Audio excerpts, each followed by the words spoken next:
புவியில் தவறு செய்யாத மனிதர்களே இல்லை. ஒரு காரியத்தை செய்த பிறகுதான் அது தவறுனே சில பேருக்கு புரியுது.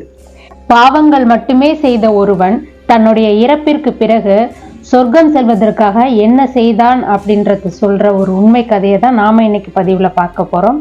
வணக்கம் and welcome to top 10 stories. நான் உங்கள் யமுனாகிரி. சந்திரகிரி அப்படின்ற ஒரு வளமையான ஊர். அந்த ஊர்ல காளிங்கன் அப்படின்ற ஒரு கெட்டவன் இருந்தான். அவன் செய்யும் எல்லா காரியங்களுமே மற்றவரை கஷ்டப்படுத்தவும் வேதனை அடையவும் செய்தது. மற்றவரை கஷ்டப்படுத்தி பார்ப்பதில் அவனுக்கு ஒரு அலாதியான சந்தோஷம். குறித்து சொல்ல முடியாத அளவுக்கு எல்லா விதமான தீய குணங்களும் காளிங்கனுக்கு உண்டு. அவனுக்கு நல்லவங்களை கண்டாலே சுத்தமா பிடிக்காது. மற்றவங்களை ஏமாத்தி நிறைய சொத்துக்களை சேர்த்தான் காளிங்கன். இதனால அந்த ஊருக்குள்ள பெரும் செல்வந்தனாகவும் வாழ்ந்து வந்தான். அவனுக்கு கடவுள் நம்பிக்கை இல்லை. அதனால அவன் யாருக்குமே பயப்படவும் மாட்டான். நாளுக்கு நாள் மற்றவர்களை துன்பப்படுத்துவதும் ஏமாற்றி சொத்துக்களை சேர்ப்பதும் அவனுக்கு ஒரு வாடிக்கையாகவே இருந்தது. இப்படியே போக அவனை பார்த்து அனைவரும் கொடும் பாவி இவனுக்கு நிச்சயம் நரகம்தான் அப்படின்னு அவன் காது படவே பேச ஆரம்பிச்சாங்க. ஆரம்பத்துல இதை அவன் பெருசா எடுத்துக்கலனாலும் பின்னாட்கள்ல ஒருவேளை நாம இறந்து விடுவோமோ, இறந்த பிறகு நரகம் சென்று விடுவோமோ அப்படின்னு நினைச்சு பயப்பட ஆரம்பிச்சான். இப்படி இருக்க ஒரு நாள் அவனுக்கு ஒரு விசித்திரமான கனவு ஒன்று வருது. அதில் அவன் நரகத்தில் கடுமையான தண்டனைகள் அனுபவிப்பது போலவும் அதை அவனால் தாங்கிக் கொள்ள முடியாம துடிதுடிப்பது போலவும் கனவு காண்கிறான். மறுநாள் பொழுதும் விடியுது. ஊர் எல்லையில தவம் இருந்த ஒரு முனிவரை சென்று பார்க்கிறான். தவத்திலிருந்த முனிவரும் கண் விழித்து காளிங்கன் வருகைக்கான காரணத்தை கேட்கிறாரு.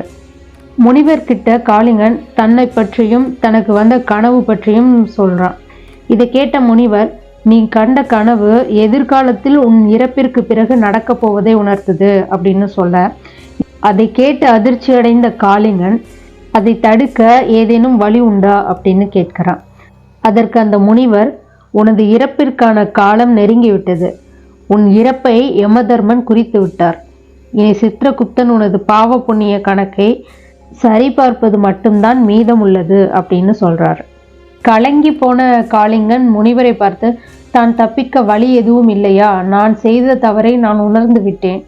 என் தவறை திருத்தி கொள்ள ஆசைப்படுகிறேன். எனக்கு ஏதாவது ஒரு வழி சொல்லுங்கள் அப்படின்னு கேட்கிறார். அதற்கு முனிவர், சித்திரகுப்தன் உன்னுடைய பாவத்தை குறிக்காமல் விட்டால் ஒழிய வேறு வழி இல்லை அப்படின்னு சொன்ன முனிவர் தவத்தில் ஆழ்ந்து விட்டார். முனிவர் இப்படி சொன்னதும் மிகுந்த மன வருத்தத்துடன் கலங்கி போன காளிங்கன் தன்னுடைய வீடு திரும்பினார். வீட்டில் தன்னுடைய மனைவியிடம் எல்லாத்தையும் சொல்லி வருத்தப்படுறாரு. அவன் மனைவியும் கவலைப்பட வேண்டாம்னு சொல்லி முனிவர் கூறியபடி செய்யலாம்னு சொல்லி ஆலோசனை சொல்றாங்க. அது என்னன்னா, சித்திரகுப்தர் உங்கள் பாவ கணக்கை எழுதும் முன்பு நீங்கள் அவரை நோக்கி தவம் இருந்து உங்கள் நிலையை கூறி உதவி கேட்கலாம் அப்படின்னு சொல்றாங்க. காளிங்கனுக்கும் அது சரின்னு படவே அருகில் இருந்த ஒரு கானகத்திற்கு சென்று சித்திரகுப்தரை நோக்கி தவம் இருக்க செய்கிறான். அவன் தவத்தை கண்டு மனமகிழ்ந்த சித்திரகுப்தர் காளிங்கனுக்கு காட்சி கொடுத்து, அதீத சக்திகள் கொண்ட இறைவனை எண்ணி தவம் புரியாமல் எவ்வித அருளும் புரியக்கூடிய வல்லமை இல்லாத என்னை நோக்கி தவம் புரிந்ததற்கான காரணம் என்ன அப்படின்னு கேட்கிறாரு. அதற்கு காளிங்கன், நான் செய்த பாவங்கள் அனைத்தும் நீங்கள் அறியாமல் இருக்க இயலாது. நான் செய்த தவறை உணர்ந்து விட்டேன். என் பாவத்திற்கான பரிகாரத்தை செய்ய ஆசைப்படுகிறேன். அதற்கு நீங்கள் தான் ஒரு நல்வழி காட்ட வேண்டும் அப்படின்னு பணிவா கேட்கிறான். சித்திரகுப்தர் காளிங்கனை பார்த்து, பல பாவங்கள் நீ செய்திருந்தாலும் இறுதியாக மனம் திருந்தி என்னை எண்ணி தவம் இருந்து என்னை மகிழ்வித்த உனக்கு கட்டாயம் உதவி செய்கிறேன் அப்படின்னு சொல்றாரு. ஒருவர் வாழும் வாழ்க்கையை என்னால் மாற்ற இயலாது. ஆனால் ஒருவர் உயிர் இழந்த பிறகு வாழக்கூடிய வாழ்க்கையை என்னால் கண்டிப்பாக மாற்றியமைக்க முடியும். இப்படி சொன்ன சித்திரகுப்தர் காளிங்கனின் ஆயுள் காலத்தை பார்க்கிறாரு. மெதுவாக காளிங்கனின் காதில், காளிங்கா, உனது ஆயுட்காலம் இன்னும் 2 நாட்கள் தான். உன்னால் அதற்குள் நீ செய்த பாவங்களுக்கான பரிகாரம் செய்ய முடியாது. ஆனால் உனக்கு ஒரு வழி சொல்கிறேன். அதுபோல நீ நடந்து கொண்டால் நரகத்திற்கு செல்லாமல் தப்பிக்கலாம் அப்படின்னு சொல்றாரு. காளிங்கன், நீங்கள் சொல்வதை வேத வாக்காக எண்ணி அப்படியே செய்கிறேன், சொல்லுங்கள் அப்படின்னு கேட்கிறான். சித்திரகுப்தன், இந்த 2 நாட்களுக்குள் எப்படியாவது ஒரு குளத்தை வெட்டிவிடு. அதில் ஒரு பசு தண்ணீர் குடித்தால் உனது புண்ணிய கணக்கின்படி 2½ நாழிகை உனக்கு உண்டு. நீ இறந்த பிறகு யமதர்மர் உன்னிடம் நீ செய்த பாவ புண்ணிய கணக்கின்படி யமதர்மர் முதலில் சொர்க்கம் செல்கிறாயா அல்லது நரகம் செல்கிறாயா அப்படின்னு கேட்பாரு. நீ முதலில் சொர்க்கம் செல்கிறேன் அப்படின்னு சொல்லி சொர்க்கத்துக்கு சென்று விடு.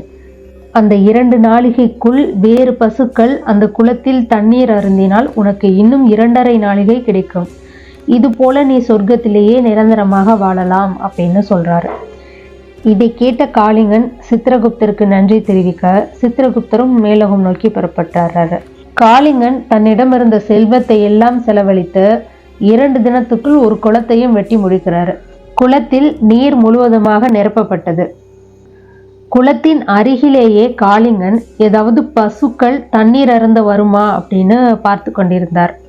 எதிர்பாராத விதமா பாம்பு தீண்ட காளிங்கன் அந்த இடத்திலேயே இறந்தும் போறாரு. அவனின் பாவ கணக்குப்படி யமதர்மர் அவனை நரகத்துக்கு செல்லும்படி ஆணையிடுறாரு. சித்திரகுப்தர் இடைமறித்து, பிரபு, அவன் வெட்டிய குளத்தில் ஒரு பசு நீர் அருந்தி கொண்டிருக்கிறது. அதன்படி அவன் 2½ நாழிகை புண்ணிய பலன் அனுபவிக்க வேண்டும். அவனிடம் அவன் விருப்பத்தை கேளுங்கள் அப்படின்னு சொல்ல யமதர்மரும் முதலில் நீ சொர்க்கம் செல்கிறாயா அல்லது நரகம் செல்கிறாயா அப்படின்னு கேட்கிறாரு. காளிங்கனும் முதலில் நான் சொர்க்கம் செல்கிறேன் யமதர்மரே அப்படின்னு பணிவா சொல்றான். அதன்படி சொர்க்கம் அனுப்பி வைக்கப்படுறான் காளிங்கன். 2½ நாழிகை கழித்து நரகத்திற்கு கூட்டி வரப்பட்ட காளிங்கனை பார்த்து, உன் வாழ்வில் நீ செய்த தவறுக்கான பலனை அனுபவிக்க தயாராக இரு அப்படின்னு சொல்றாரு யமதர்மர். இதை மறுத்த சித்திரகுப்தரும், அவன் வெட்டிய குளத்தில் மீண்டும் ஒரு பசு நீர் அருந்துகிறது, மேலும் 2½ நாழிகைக்கான புண்ணிய பலன் அனுபவிக்க வேண்டும் அப்படின்னு சொல்றாரு. இப்படியே அவன் மறுபடியும் சொர்க்கம் செல்ல நேர்ந்தது. இப்படியே அவன் நிரந்தரமாக சொர்க்கத்திலேயே தங்கிவிடவும் நேர்ந்தது. நாம நிறைய தவறுகள் செய்திருந்தாலும் உண்மையில் மனம் திருந்தி நல்லது செய்ய தொடங்கினால் போதும், அனைத்தும் நன்மையாகவே நடக்கும்.